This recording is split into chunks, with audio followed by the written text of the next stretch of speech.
guys ay meron akong gagawing salad na hindi pangkaraniwan, yung pakpako. Ewan kung paano nyo tawagin, yung iba tinatawag na pako-pako, yung iba pako, yung iba pakpako. Ako ang tawag ko dito pakpako kasi magmula na nakilala ko ito nung bata pa ako, dahil mahilig ang lola ko at nanay ko nito, ay pakpako ang tawag nila. So ayan, pakpako ay gagawin nating salad uli. Meron dito mga recipes na ginagawa ko guys, ay gusto nyong kung gusto nyong makita at malaman kung paano ginawa, ay nasa playlist ko na Rich Cheats Recipes. Nandun, i-type nyo lang dito sa channel Rich Cheats Recipes at nandun ang ibang mga lutuin na ginawa ko guys. At ito naman ay gawin natin ngayon na salad, yung para ito kasi masarap ito na pang antipasto, or kung sa Tagalog pa sa abregana or pampagana. At ito ay pwede rin na panghimagas. Ayan. Okay, let's do this. Ito guys ay naano ko na, nahugasan ko na. So ngayon, i-prepare na lang natin. I will let you see how I prepare this. Very beautiful ferns. Ferns kasi ito na natatagpuan sa mga gilid-gilid ng mga streams or river dyan sa bukid, ganon. Kaya yan ay organic. Naturally grown. Galing sa forest, yung mga ganon.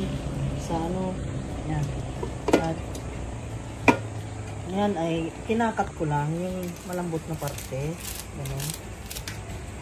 Ganon lang guys. Ayan. Ayaw natin yung matigas na parte. Yung malambot lang gawin nating salad.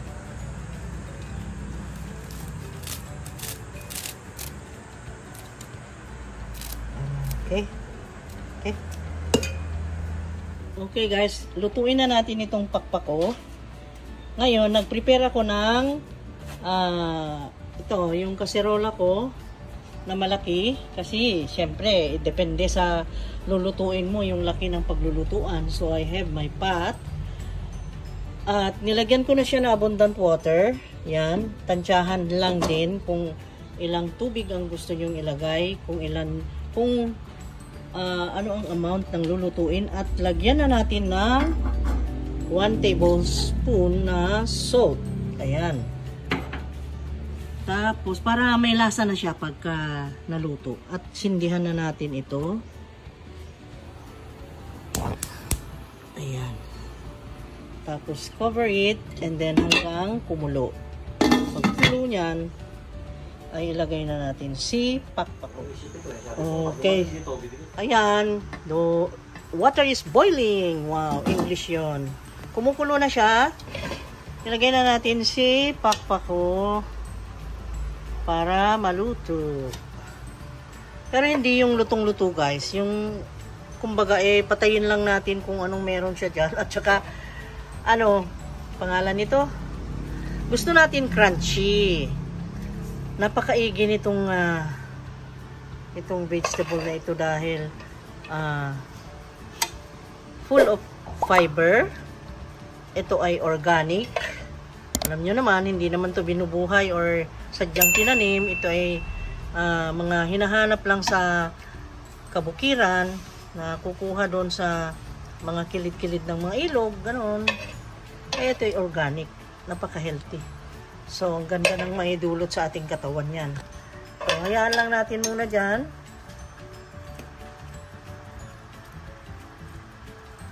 Ayan, orasan na lang natin na 3 minutes. Dahil more than 3 minutes, maglanto tayo. Papangit ang texture, hindi na siya crunchy. Okay? Ayan, 3 minutes na. So, tanggalin na natin sa kinaroroonan.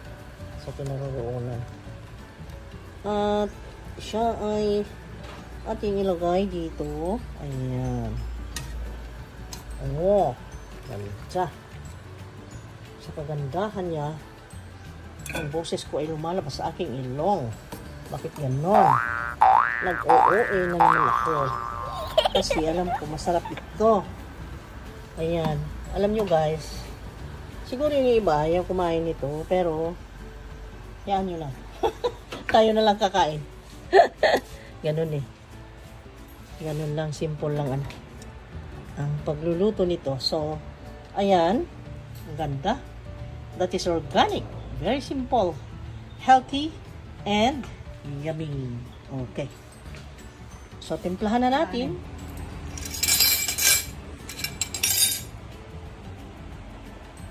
Ito na guys. Nandito na yung ingredients. I will mention the ingredients of this pakpako. I have here. Andito na. Finally. Ang ating spices ay garlic. Yung garlic na napino-pinong ganyan. Ginger. At saka maliliit na hiwa rin ng sibuyas. Ganyan ang pagkagayat para ma-spread. And then tomato. Lemon. At saka ito ay importante guys. Ito. This is very important. Ewan ko kung gusto nyo. Pero pwede rin na salt. Pero kami, importante ka ako dahil mas masarap pagka ito ang ilagay. Yung gawa ko na ito oh. Yung bagoong guys. Gawa ko ito. And then olive oil. Kung gusto niyo ring malaman kung paano ko ginawa ito, meron din akong video nito. Hanapin lang dyan sa playlist ng Rich Chicks Recipes dito sa ating channel. Ay meron ito guys. So, ngayon ay gawin na natin. So, para ka rin nagigisa eh. Oh, ilagay mo na, spread mo na yung garlic. Spread na natin ang garlic. Ganyan. Okay. And then, the ginger. Ganon.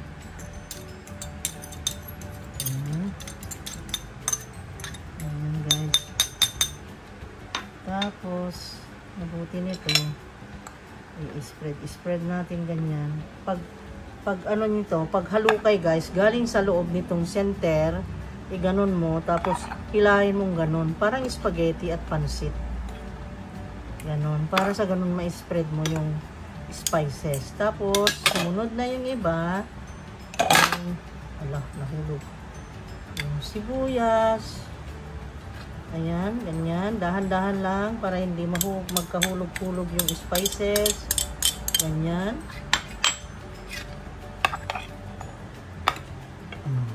Yan, bango na.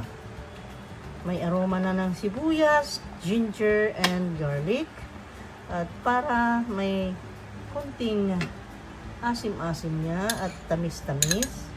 At para magbigay ng kulay ay ang kamatis. Ayan. Kasi pula-pula. Oh, di ba vibrant colors na, different colors, colorful na siya. Ala, Diyos ko. At ang magbigay ng exciting na asim ay ito. Ang ating lemon na pinipiga pabaliktad. Ayan. Isang lemon lang ang nilagay ko dito. Pero kayo ang magtansya kung ilan ang lemon na gamitin nyo. Or gumamit kayo ng kalamansi. Pwede. Or lime. And then, ito guys. Ang gawin ko, itong patis niya, ay spread ko dito. Tapos, mamaya, dun sa kakain, i-serve ko rin yan. Kung gusto pa niyang dagdagan ng bagoong, ay, yan. Kukuha lang siya dyan. And then, yung olive oil. Ayan. Kompleto na ang salad natin. Oh, diba? Ang sarap. Tapos, black pepper. Hindi matatapos ang isang recipe kung walang black pepper. Ayan guys, parang ayaw nang magpa-show. Ayan, okay. Ayaw naman natin ng manghang dahil yung iba ayaw din manghang. Ako guys, nilalagyan ko pa ito ng sili pag gusto ko ng sili. Gusto nyo ba sili? Pwede rin. Walang bawal. Oh. Ayan. See? Ang sarap. So, ngayon, titikman ko na, guys. It's time to taste the finished product. Okay.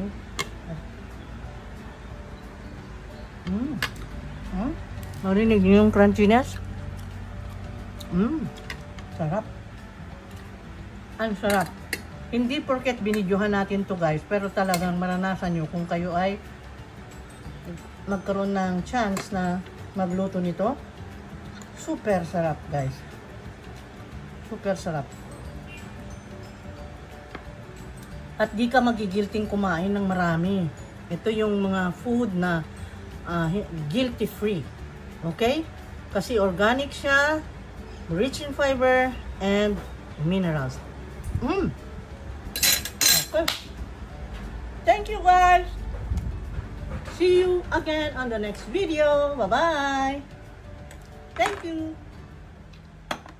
Kain na tayo.